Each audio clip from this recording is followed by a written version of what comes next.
قل أوحي إلي أنه استمع نفر من الجن فقالوا إنا سمعنا قرآنا عجبا يهدي إلى الرشد فآمنا به ولن نشرك بربنا أحدا وإنه تعالى جد ربنا ما اتخذ صاحبة ولا ولدا وإنه كان يقول سفيهنا على الله شططا وإنا ظننا أن لن تقول الإنس والجن على الله كذبا وإنه كان رجال من الإنس يؤذون برجال من الجن فزادوهم رهقا وإنهم ظنوا كما ظننتم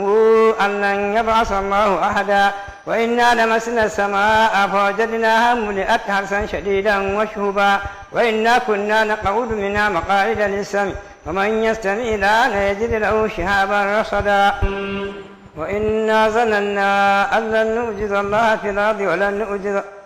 ولن نعجزه هربا وإنا لما سمعنا الهدي آمنا به ومن يؤمن بربه فلا يخاف بخسا ولا رهقا وإنا منا المسلمون ومنا القاسطون فمن أسلم فأولئك تهروا رشدا وأما القاسطون فكانوا لجهنم حطبا وأن استقاموا على الطريقة لأسقيناهم ماء غدقا لنفتنهم فيه ومن يعرض عن ذكر ربه نسلكه عذابا صعدا